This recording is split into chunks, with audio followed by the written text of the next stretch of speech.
I'm going to record this one because I know it won't get monetized, but it's important to get out there. It's important to talk about. Lesbians stab innocent 9-year-old son to death after trying to make him transgender by cutting off his genitals. Not joking about this.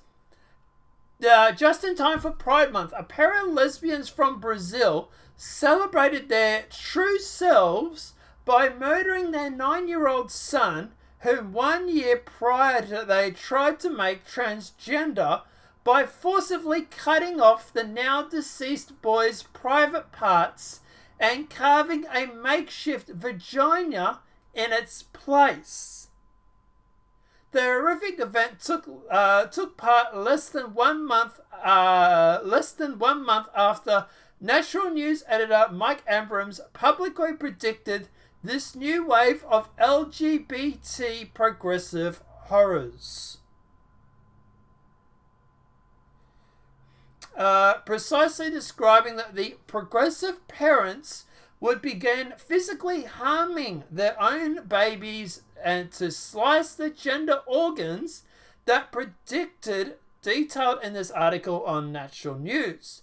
It's now known to have resulted in Natural News being completely deleted and deplatformed by Facebook and left-wing media outlets publishing hit pieces and focusing on the predictions, which ended up being completely true, by the way.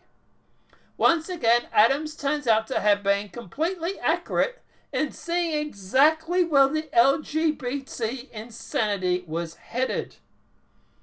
According to reports, 27-year-old Rosana de Silva, Colorado, I'm mispronouncing, the boy's biological mother, and 28-year-old Kelsey Demisk-Paniskia, I'm getting that name wrong, her lesbian partner, stabbed 9-year-old Ramona Macon to death on May 31 after evading police and Child Protective Services.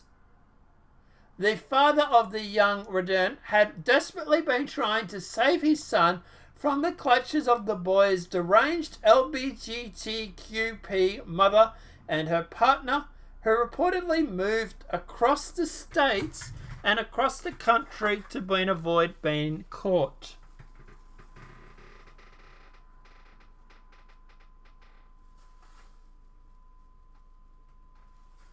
I hear a car. I thought it might have been someone. In the end, however, the two women were successful in terminating Regine's life, all because he was male and apparently they wanted a female or a transgender. We tried to save Rahin. Rahin's file told the press. We published messages on social media. We contacted the police and Child Protective Services. No one helped us. Is there anything any more evil than LGBT pride? Look, at the end of the day, oh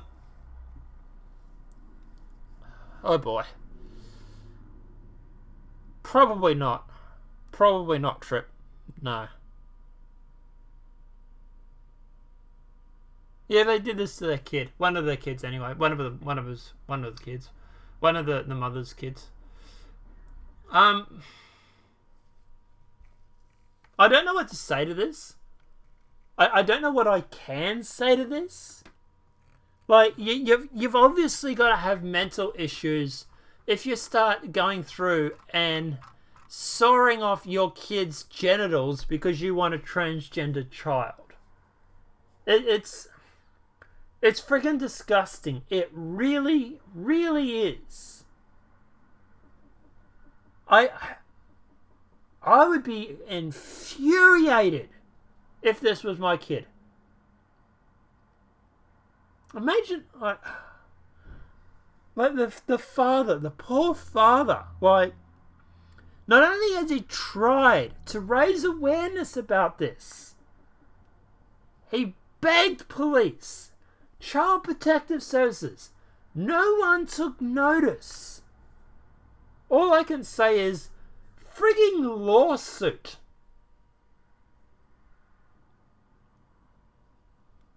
I don't want this reality. If this is reality, I don't... I just want to go and buy my own island right now. I want to go and buy my own island and just bring conservatives onto it. Because like this left-wing progressive is derangement.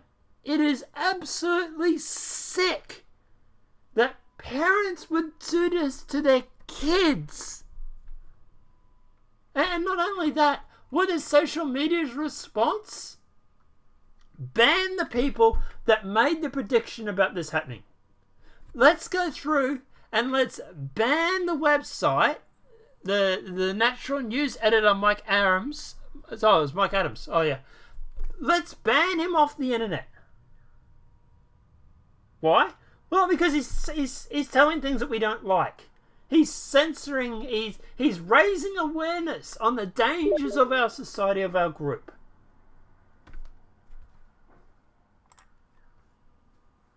Like,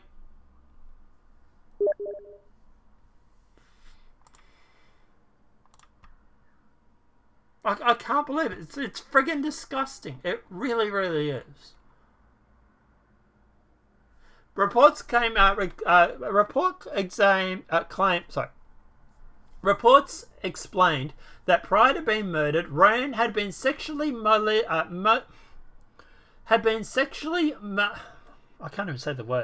sexually mutilated by the two lesbians who attempted to perform an at-home gender reassignment surgery on the poor child against his will.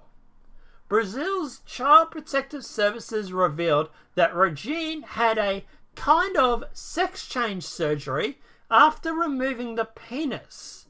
The group went on to say about the lesbians that they had sewn the mutilated region and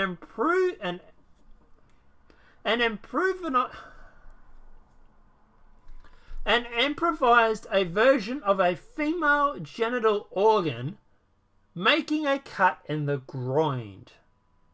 These deranged lesbians obviously didn't want a little boy, just like Dr. Adam Ann Goldran, MD, and Dr. Ann Predictions in the culprit Texas didn't want a boy.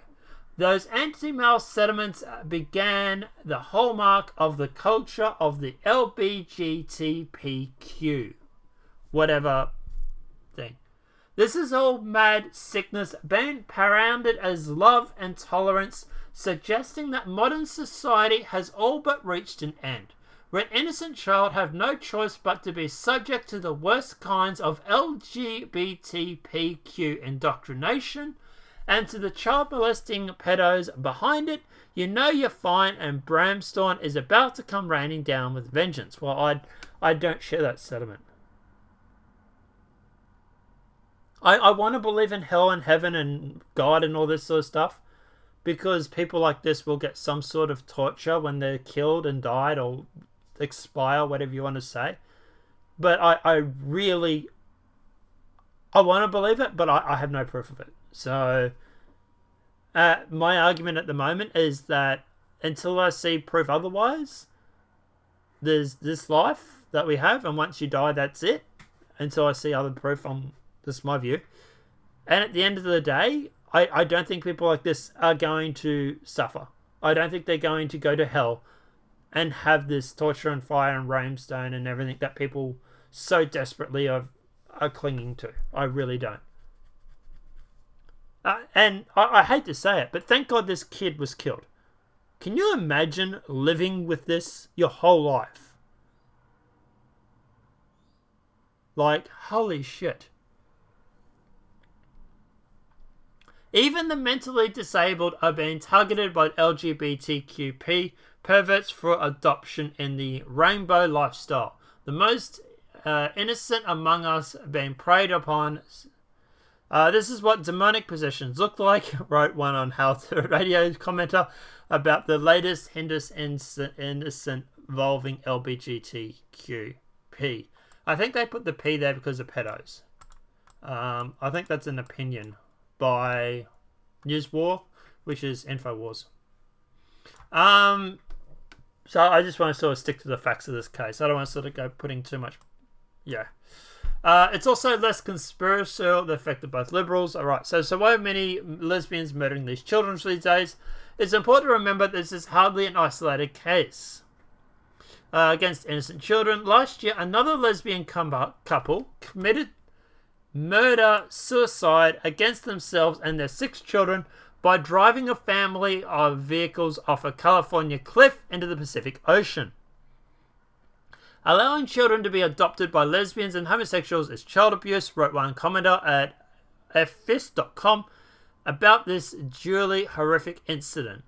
If a child is going to reach their full potential, it will have been raised by their own mother and father. I know the exceptions, but do not make the rule.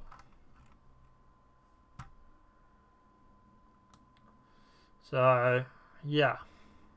As for that lesbian couple, here it was here. The tragic and confusing tale of the Hart family who all died last March when their car drove off the cliff in the California coastal town of Fort Bragg has come to financial, if harrowing, conclusion. It was the first such inquest in Mexico country in the last 52 years and concluded Thursday after a jury deliberated for less than an hour.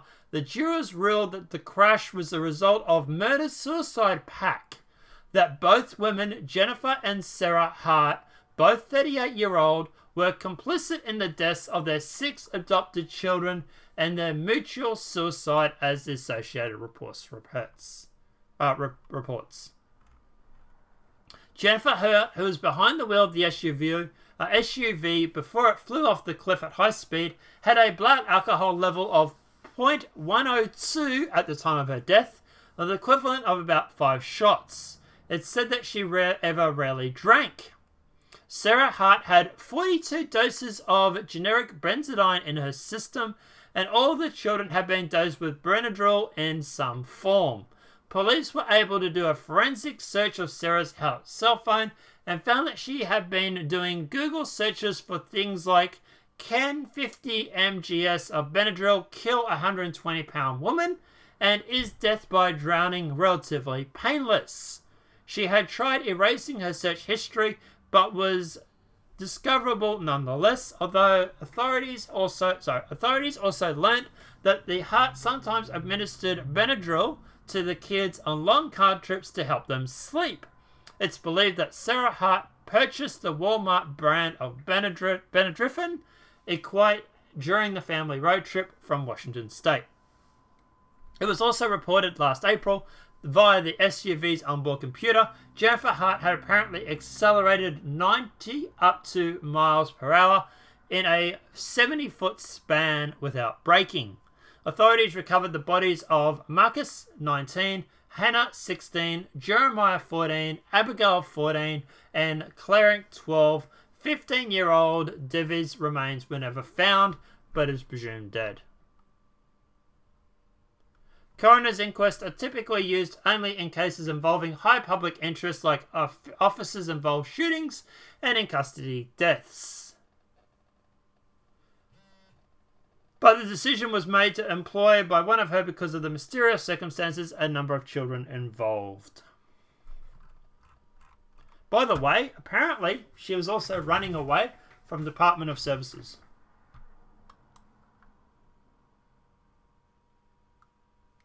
Multiple races of several other years.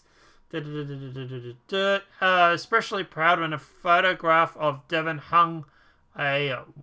hanging a white police officer with tears streaming down her face at Portland demonstration went viral.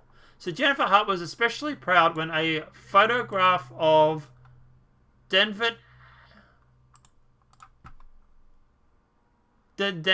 I'm presuming that's the... Is that the other person?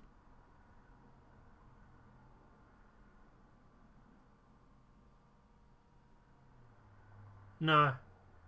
Oh, it's one of the kids. Was it? Yeah, Denver. Yeah. 15-year-old Denver. There it is there. That's the one that was never found.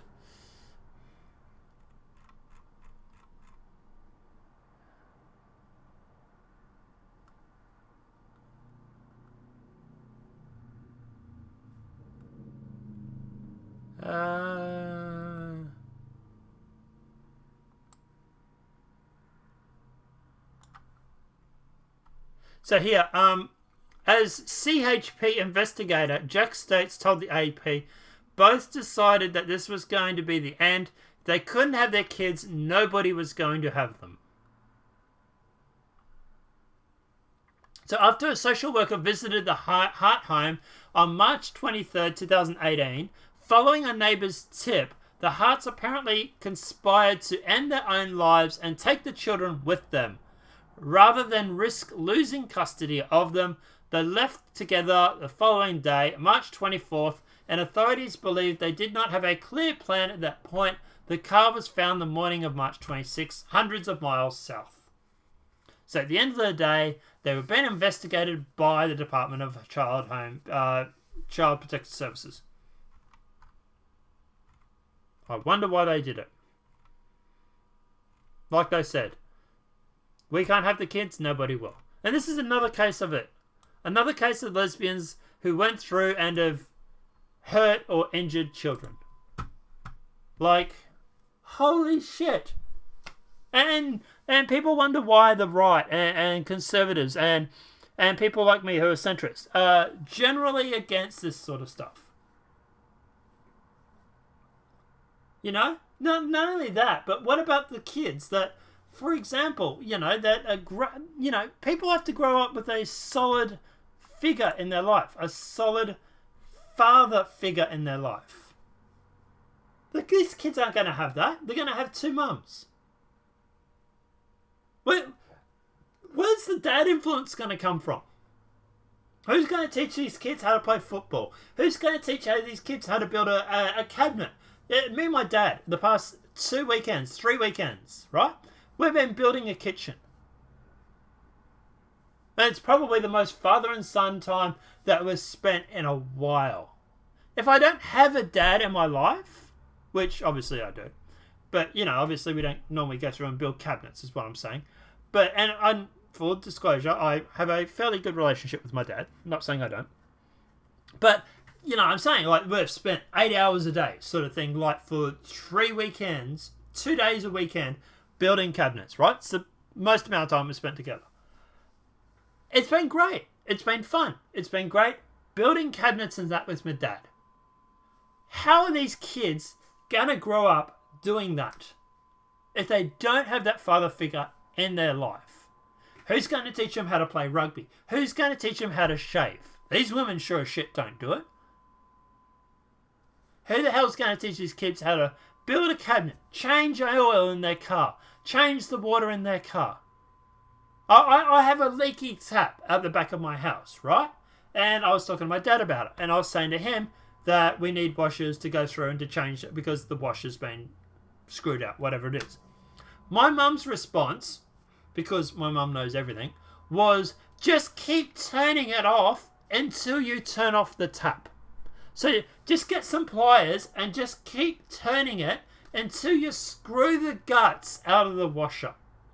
You know what happens if you do that? The water doesn't become a drip anymore. It becomes a fountain and you can't shut it off. The washer is there to stop the water flowing through the crack between the valves. That's what the washer does, right? It blocks that. If you screw the guts out of the washer, all that happens is there's no longer that washer to stop the water from flowing out. Now, it's not going to be like it's turned on full, sure. But it will, for the most part, leak like a sieve. And I would have to go out to the front of my house, shut the water off, and leave it off for God knows how long, because at the end of the day, I wouldn't be able to have water. That was my mum's suggestion. Now, obviously, I know better. My dad was sitting next to my mum and literally said, God, don't take any notice of her, in a non-too-subtle way. But at the end of the day, if these lesbians are growing up these boys, growing these kids up, who's going to teach them how to turn off a tap or how to fix a washer and a tap?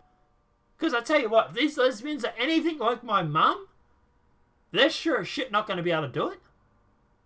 Who's going to be the positive role model in their lives if it's not going to be for the lesbians? And that's where I have a problem with these with lesbians raising kids. Who's going to be the role model? Who's going to be the male role model? Of course, male toxicity. Well, at the end of the day, I'm going to say female toxicity seems like a worse thing.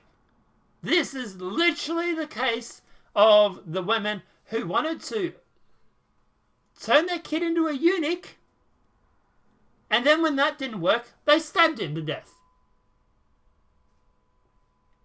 But anyway, let me know what you guys think in the comment section below.